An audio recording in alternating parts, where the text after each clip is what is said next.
Astaghfirullah Rabbal baraya. Astaghfirullah minal khotoya. Rabbi sidni ilma nafi'a wa wafiqni amalan mabula.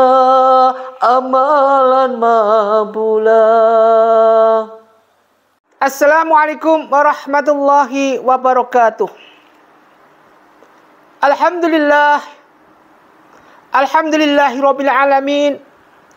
Wassalatu wassalamu ala asrafil mursalin wa ala alihi wa sahbihi ajma'in. Alhamdulillahirabbil alamin. Asyhadu an la ilaha illallah wa asyhadu anna Muhammadar Rasulullah. Allahumma shalli wa sallim ala sayyidina Muhammad wa ala ali sayyidina Muhammad kama shallaita ala sayyidina Ibrahim wa ala ali sayyidina Ibrahim fil alamin innaka Hamidum Majid. Bismillahirrahmanirrahim. Wa syari'u ila maghfiratin min rabbikum wa jannatin 'arduhas samawati wal ardu u'iddat lil muttaqin alladzina yunfiqu fis sarai wad dharai wal kadhiminal ghaidha wa 'afinina 'anil nas wallahu yuhibbul muhsinin. Shadaqallahu 'adzim. Shadaqallahu ala Rasulillah sallallahu alaihi wasallam. Pertama, mari kita panjatkan rasa puji syukur kita pada Allah Subhanahu wa taala atas segala rahmat hidayah yang Allah berikan kepada kita, sehingga kita diberikan suatu kekuatan iman, bisa bertemu dalam majelis secara istiqomah, rutin istiqomah tiap hari. Salawat dan salam mari kita haturkan pada junjungan kita Nabi Muhammadin sallallahu alaihi wasallam. Mudah-mudahan kita senantiasa lisan kita basah untuk berselawat. Dan mudah-mudahan yang paling penting, khusus buat jamaah PBA pencerahan bimbingan amalan yang istiqomah di dalam menyimak kajian setiap harinya, yang hari ini masih tetap menyimak, mudah-mudahan yang sakit diangkat sakitnya oleh Allah Subhanahu wa taala. Yang punya keluhan, hutang piutang dilunaskan oleh Allah Subhanahu wa taala. Yang punya kesulitan tidak bisa dipecahkan dalam bentuk apapun, dimudahkan semuanya oleh Allah Subhanahu wa taala. Allahumma in kana rizqi fis samai fa'zilhu wa in kana fil ardi fa'akhriju wa in kana mu'assaran fasirhu. Jadi rezeki kita susah, mudahkanlah ya Allah. Wa in kana haraman fatahhirhu. Jika rezeki kami haram, halalkan ya Allah. Sucikanlah Allah, bersihkanlah ya Allah. Ma'asyiral muslimin muslimat rahimatullah, dimuliakan Allah Subhanahu wa taala. Di dalam suatu ayat yang pendek Al-Maun sudah dijelaskan dengan keterpaan kondisi sekarang, di mana era globalisasi, era reformasi sekarang ini sudah termasuk radius tahap benar-benar memprihatinkan. Kenapa seperti itu? Karena semua keadaan sekarang ini, dewasa ini, sifat Dajjal sudah kemana-mana. Sifat Ya'juj dan Ma'juj sudah biasa. Kemaksiatan berjalan terus, suatu hal yang lumrah. Anak sudah tidak peduli sama orang tuanya. Orang tua sudah tidak peduli sama amanah anaknya di dalam mendidik. Mencari rezeki yang haram sudah hal yang biasa, lumrah. Ya ayyuhalladzina amanu taqullah wa dzaru ma baqiya minar riba in kuntum mu'minin. Kalau kita memang benar-benar orang mukmin, jauhilah riba, jauhilah segala sesuatu hal yang berbunga atau menggandakan apapun bentuknya. Azabnya adalah ketika kita nanti mau mati. Di dunia tidak tenang, di akhirat apalagi pusingnya kepala. Ma'asyiral muslimin muslimat rahimatullah, dimuliakan Allah Subhanahu wa taala. Jelas di sini digambarkan dengan bismillahirrahmanirrahim, pendusta agama. Wa'adallahu munafiqina wal munafiqati Wal kufaru nar jahannam khalidina fiha ya hasbuhum wal anahumullah walahum adzabun muqim. Dijelaskan dalam ayat Allah. Namun yang paling peka, yang paling terjal, yang paling tajam ada surat pendek ini yang mengikat kita, membawa kita ke jalan peringatan buat kita, memperingatkan buat kita sebagai umat Muhammad, sebagai hamba Allah. Janganlah menjadi pendusta agama. Bismillahirrahmanirrahim. Ara'aital ladzi yukadzibu bidin. Tahukah kamu alladzi, orang yang yukadzibu bidin, yang mendustakan agama. Kita tahu siapa yang mendustakan agama? Pertama, fadzalikal ladzi yad'ul yatim, yaitu mereka-mereka yang suka menghardik yatim, anak yatim. Terhadap anak yatim, dia semena-mena, semau gue. Apalagi sampai makan hartanya anak yatim. Masya Allah. Semua kita berusaha. Tidak ada manusia sempurna, tidak ada orang yang suci, termasuk Ustaz sendiri, tidak ada yang suci. Kita semua banyak dosa. Namun alangkah baiknya ketika kita berjalan sesuai dengan real apa yang Allah perintahkan. Pertama, terjebaklah kita dalam ayat ini. Orang yang menghardik anak yatim, ia adalah pendusta agama. Mendustakan agama. Kalau sudah mendustakan agama, bagaimana nanti? Neraka. Munafik. Nar jahannam khalidina fiha ya hasbub. Wa kadzabu bi ayatina wastakbaru anha. Wa kadzabu bi ayatina, mereka-mereka yang menjual daripada ayat-ayat Allah. Wastakbaru anha. Dan mereka-mereka yang sombong. Ulaika ashabun nari hum fiha khalidun. Mereka akan di neraka selama. Neraka apa? Jahannam. Bisa dibayangkan panasnya api neraka 600, panasnya api di bumi 600 derajat atau 1000 Celcius atau berapa. Itu barang dimasukkan langsung jadi abu. Padahal bisa baina api neraka ini nanti kalau dibandingkan dengan panasnya api daripada bumi. Bumi ini dibandingkan dengan panasnya api neraka 69 kali panasnya. Lipatnya 69 kali lagi. Belum lagi di sana nanti api mengpiur. Api itu melalap, melahap seperti seekor buaya atau ular yang haus dengan makanannya, seperti menyambar. Coba kita lihat kilatan petir. Bagaimana orang disambar petir? Pernahkah kita bisa menghindar daripada kilatan petir? Nggak akan bisa. Dengan kecepatan yang luar biasa. Dalam sekejap dur, habis semua. Maka semua yang ada di dunia ini sifatnya fata morgana. Tidak ada yang bisa menolong kecuali apa? Kecuali syafaat dari Allah Subhanahu wa ta'ala. Melalui dengan kekasih Allah baginda Rasulullah SAW. Dengan kita berbanyak baca sholawat. Satu sholawat kepada baginda Rasulullah SAW, Allah akan berikan 10 sholawat, 10 syafaat. Belum lagi ditolaknya, dihapuskan 10 dosa. Belum lagi ditambah suatu kebaikan, 10 kebaikan. Satu kali sholawat. Jadi pertama adalah fadzalikal ladzi yad'ul yatim. Orang yang menghardik anak yatim. Makanya hati-hati. Dan ternyata dewasa ini, era globalis sekarang ini, sudah suatu hal yang marak. Makan harta anak yatim sudah hal yang lumrah. Karena apa? Karena rasanya faktor kebutuhan. Karena apa? Faktor yang tidak peduli. Yang kedua, wala yakhuddu ala tu'amil miskin. Dan dia orang-orang ala tu'amil miskin yang tidak memberi makan kepada fakir miskin. Makan seenak gue.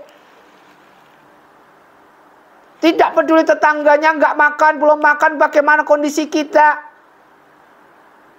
seiman-imannya kita, sekhusyuk-khusyuknya kita ketika kita menjalankan ibadah. Salah satu ulama, dia pernah ibadah puluhan tahun, rajinnya, khusyuknya sudah tidak dibandingkan lagi, dah tidak bisa dibayang, khusyuk sekali. Namun catatannya di akhirat sebagai penghuni surga enggak ada. Kenapa? Karena dia tidak peduli dengan di sekitarnya. Ternyata ketika kita memperdulikan fakir miskin, orang-orang di sekitar kita, bagaimana sudah makan apa belum, ini merupakan suatu amaliyah ibadah yang luar biasa yang bisa membawa kita ke jenjang pintu surga Allah Subhanahu wa taala. Wallahu yuhibbul muhsinin.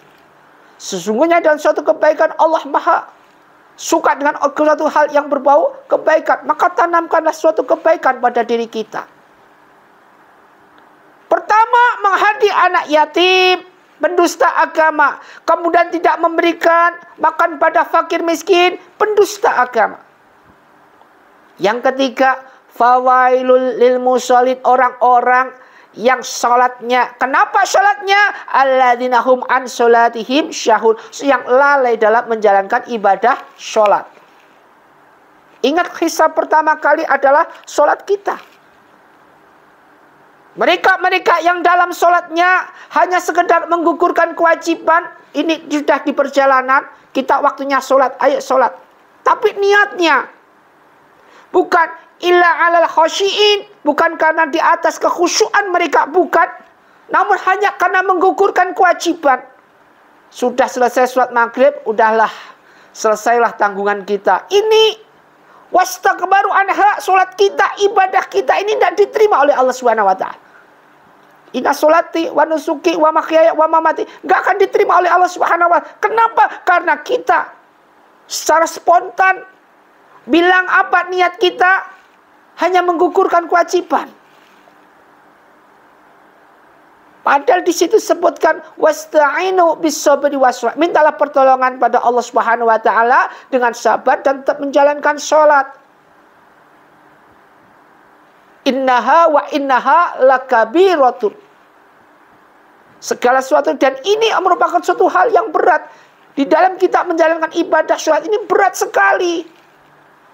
Beratnya bagaimana? Susah untuk kita bisa menjalankan ibadah sholat, terutama di malam perpergian, terutama kita ada di mall, maghrib sudah lupa sholat maghrib, semua lagi asiknya, lagi nonton suatu hal yang berbau dung dung dung, lupa sholat, semua lupa. Kecuali dorong ila alal khasyiin, kecuali orang-orang yang di atas kekhusyuannya. Bagaimana khusyuknya ini? Alladzina yadzunnuna annahum mulaqu rabbihim. Mereka yang merasa ingin bertemu dengan Allah. Wa annahum ilaihi rajiun, dan mereka yang merasa dirinya kembali kepada Allah. Ini orang yang khusyuk. Nangis sama Allah. Tidak akan bisa melupakan sholatnya. Jangan sampai kita sholat, anak-anak, jangan sampai anak-anak itu sholat karena diperintah takut sama orang tua. Salah. Salah didikan untuk kita. Jadikanlah anak ini menjadi takut karena akan kekhusyuan, tidak khusyuk, takut karena Allah Subhanahu wa taala, andai kata tidak menjalankan ibadah sholat. Jadi seperti adiksi, ketagihan di dalam kita sholat. Kalau nggak sholat kayak orang bingung. Makanya penting, kalau kita sudah prediksikan, kita sudah jadikan adiksi, bikin suatu hal refleks, maka ini suatu hal yang bagus. Mereka yang biasa meninggalkan sholat, Masya Allah, suatu hal lumrah biasa, hal-hal yang wajar. Inilah mereka, ciri-cirinya mereka itu tipisnya iman. Maka hati-hati. Inna sholata tanha 'anil fahsya'i wal munkar. Hati-hati di dalam sholat kita. Jangan sampai kita sholat hanya karena menggugurkan kewajiban. Jangan sampai kita meninggalkan sholat dimanapun kita berada. Kalau berpergian jauh lebih dari 80 kilo, ingat ini, lebih dari 80 kilo baru bisa di jamak. Jamak takhir dan jamak takdim. Baru bisa di jamak. Orang berpergian baru 40 kilo udah jamak. Jadi ada aturannya di dalam bagaimana kita menjamak, bagaimana kita mengkhodok. Aturannya ada. Sering sholatnya khodok. Karena apa? Karena saking sibuknya urusan duniawi. Ini Allah nggak akan bisa maafkan. Wasyari'u ila maghfiratim min rabbikum. Maka bersegeralah kepada pengampunan ini, segeralah minta maaf kepada Allah Subhanahu wa taala. Ya ayyuhalladzina amanu tubu ilallah taubatan nasuha.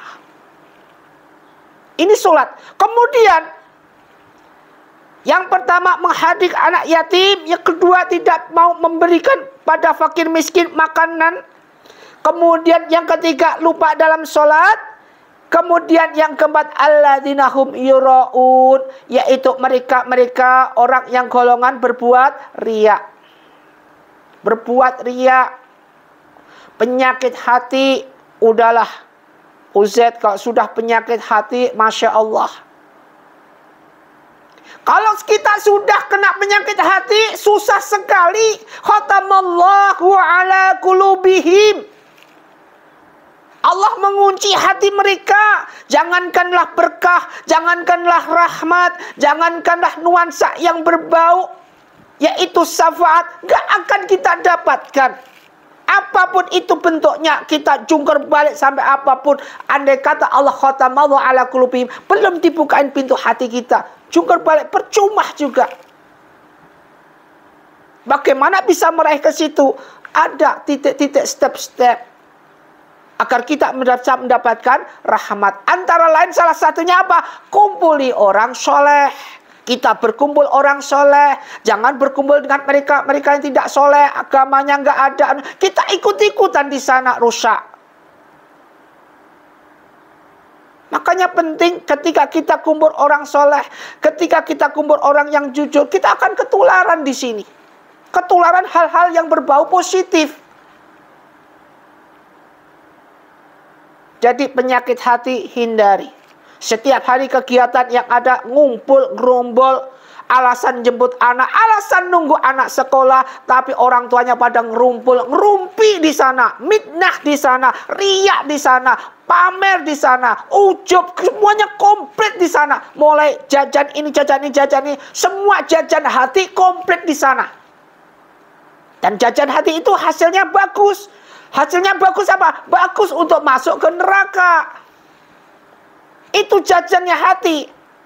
Ujung-ujungnya orang tua sama orang tua sambil nunggu anak ribut. Hanya kenapa? Ya, adu domba. La yudkhilul jannata qattatu. Tidak akan orang masuk surga mereka yang suka mengadu domba. Sama juga dengan la yudkhilul jannata man kana fi qalbihi, tidak akan masuk surga jika di hatinya ini misqalu dzarratin, masih ada sebutir debu min kibri, kesombongan. Makanya orang-orang yang berbuat riya, berbuat ujub ini sombongnya minta ampun. Itu sudah jadi penyakit hati, sudah jadi pas, jadi satu, tidak akan bisa dipisahkan. Makanya hati-hati. Gak laki, gak perempuan, gak adab, gak hawa, asal berkumpul pasti ngomongin orang. Cuman hati-hati. Kendaraan yang dipakai menggoda umat Rasulullah SAW, yang dipakai iblis ini buat menghancurkan umat Muhammad Rasulullah SAW adalah dia pakai kendaraan apa? Pakai kendaraan wanita. Buktinya dengan goyangan wanita seperti itu dengan pakaian syur, kaum adab luluh. Coba sekuat-kuatnya apa? Sewibawa-wibawanya apa kaum adab? Misalkan di depan penceramah, gak pulang ke rumah, kemudian dimarahin istri, tunduk juga. Ini sesuatu hal apa? Bahwa kita harus hati-hati. Di dalam bentuk apapun, gak peduli pangkat, gak peduli derajat, gak peduli kedudukan, apapun bentuknya itu. Hati-hati. Kendaraan iblis untuk menghancurkan umat Muhammad adalah wanita. Kemudian alladzina hum yura'un wa yamna'unal ma'un. Dan mereka yang enggan dalam memberikan bantuan. Apapun yang mereka berikan bantuan, berupa bantuan apapun, enggan dia untuk memberi. Nah, ini Jadi 5 ini merupakan mereka dalam kehidupannya adalah mereka pendusta agama. Sudah disebutkan dalam surat Al-Ma'un ini. Ma'asyiral muslimin muslimat rahimatullah. Kita semua tidak ada yang sempurna. Kita semua selalu banyak dosa. Alangkah baiknya ketika kita belajar dari segala kegiatan yang ada di sini untuk tidak menghancurkan diri kita sendiri. Ini suatu hal yang bagus. Suatu hal yang baik untuk kita jadikan agar kita tidak masuk dalam golongan pendusta agama. Ara'aital ladzi yukadzibu bid-din fadzalikal ladzi yad'ul yatim wa la yahuddu ala tu'amil miskin fawailul lil musallin alladzina hum an salatihim syahun alladzina hum yura'un wa yamna'unal ma'un. Semoga bermanfaat. Usikum wa nafsi bittaqwallah wa billahi taufiq wal hidayah. Wassalamualaikum warahmatullahi wabarakatuh.